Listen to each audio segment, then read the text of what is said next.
Alright everyone, today we're going to talk about GTA Protagonist. Yeah, once again. But this time we're going to talk about their power levels and fight capabilities. And instead of doing, usual tier lists, I'm going to do ranking. Like, out of 10, a specific number. Something new. So let's start. First up is Trevor Phillips. Primal is the definition of peak insanity. Basically, if you're an average Florida man, technically he is from Canada though. When you see Trevor fighting against anyone, it seems like he is just invincible. And even when you take control of it, you're really going to die unless you are new in the game. All in all, I'm going to grade Trevor a 9 out of 10 on this game. He's definitely a great fighter, no doubt about that. But he isn't like peak man you can ask for. But 9 out of 10 grade is not really bad, so almost at the top. So I think this will be great for him. Next up is Michael DeSanta. Now Michael is a character when you create by combining all the stereotypes of California. He steals cars, doesn't pay taxes, has a toxic family including a fat son, and most importantly, bonk. Now Michael's character is very interesting. He's the type of character who just can't get fit in. I mean, he was a broke guy who became criminal to achieve his dream, and then you throw him in a city like Los Santos with a huge mansion and nothing to do. The man gonna get bored and starve. He always craves criminal stuff, even though he denies that. He denies that. I don't want that. I want to live a normal life. He doesn't know. Out of all three protagonists in GTA 5, I think he's the most chaotic and always looking for crime. Trial was insane, but it was never calculated, which Michael is. And we do not get to see a huge cutoff in fighter's skill. The only time I can recall where he was a badass in terms of combat was when he infiltrated that mortgage or when he beated Simon. Well, he's an old guy. That's not really a big feat, but you got no point. 6 out of 10. Next is Franklin, the third of GTA 5's protagonists. And Franklin is like a jack of all trades. This is how Rockstar Games made him. He can do anything. He can drive bikes, he can drive cars, he can drive helicopters, become a sniper, or take down anyone in hand-to-hand combat. Versatility is the key when talking about Franklin. And for Franklin, I think one thing you should notice is that he's probably the quickest of the three. Yeah, Trevor, no doubt, has probably the strongest punch, but he's quick. And to be honest, neither of the GTA 5 protagonists shows off any special type of martial art, like Kung Fu or MMA. They just do a raw street fight. And frankly, he might not go on the par with Trevor, but he's still slightly better than Michael. So I'm going to give him 7 out of 10. I think that would be fair for his strength. Now that we are finally done with GTA 5 characters, it makes total sense to go to GTA I4. And we are starting with your favorite, and my favorite, my second favorite. I mean, Niko Bellic.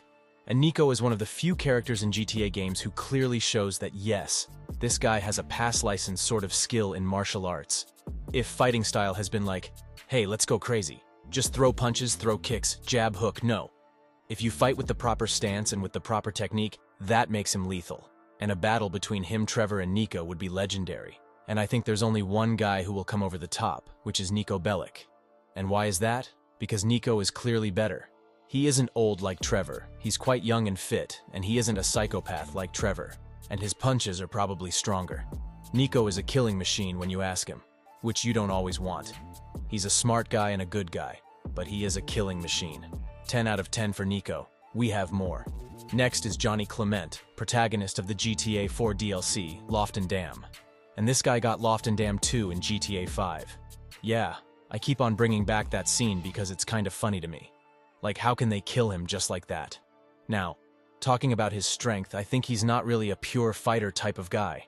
When you play as him, I think you really won't think, yes, I'm going to beat the hell out of everyone using this. No. His story is great. His story is absolutely amazing. How he went from zero to everything to zero and then died. He made a lot of mistakes, and overall, he was just an okay-ish fighter, you can say. He is not really a guy with a lot of things in his arsenal. Very easy to read, very easy to fight. So, I'm going to give him 6 out of 10. Same power as Michael.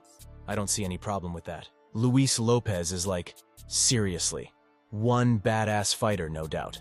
His moves are top-notch, showing off mad skills and crazy strength.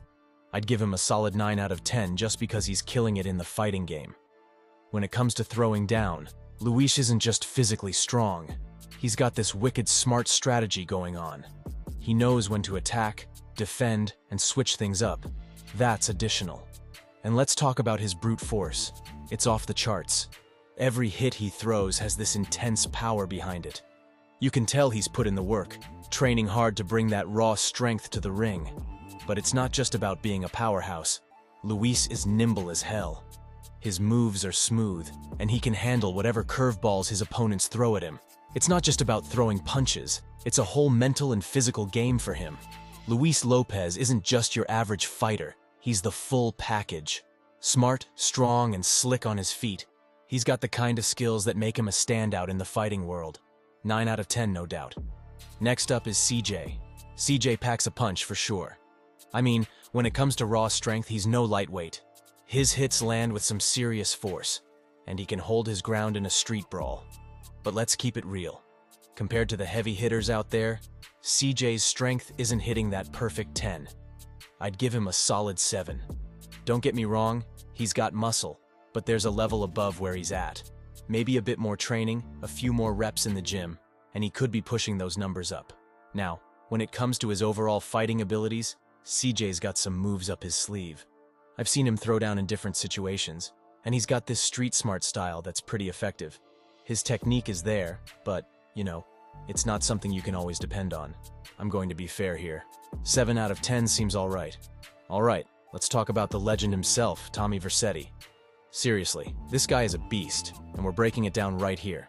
First things first, Tommy's strength game is off the charts. I'm talking powerhouse vibes. Each punch feels like a wrecking ball hitting the streets. Now, when it comes to fighting finesse, Tommy's got that covered too. It's not just about throwing haymakers, it's a freaking dance of destruction. His moves are so calculated, like he's playing chess while everyone else is stuck in checkers mode. That's some next-level strategy, my friends. Plus, I think his kill time must be the quickest. When you see Tommy Vercetti in action, you can't help but be hooked. That's why I'm giving him a solid 8. He's not just a character, he's a whole gaming experience. When it comes to throwing down, my man Claude from Liberty City has some serious skills. For a dude who never utters a word, his actions speak loud and clear. When Claude rolls up in a situation, you know things are about to go down. In terms of fighting technique, Claude keeps it simple but effective. He ain't no martial arts master, but he gets the job done with basic punches, kicks, and grappling. And boy, can Claude take a pounding too. He can scrape with the best of them and keep on ticking. That dude can brawl. He has almost no remorse about anything. Claude's got that street fighter instinct for improvisation too. If he needs to pick up a baseball bat or even a fistful of dirt to gain an edge, he won't hesitate. My man fights to win, honor be damned. And he's got accuracy. He can hit a headshot at 100 paces. Impressive stuff. When it comes to strength, Claude ain't no 90-pound weakling either. He can climb, swim, sprint, and lift with the best athletes out there.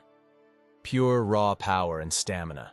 So all said, I'm giving Claude a 9 out of 10 rating for his fighting and strength skills. He loses a point only because he lacks formal training and technique.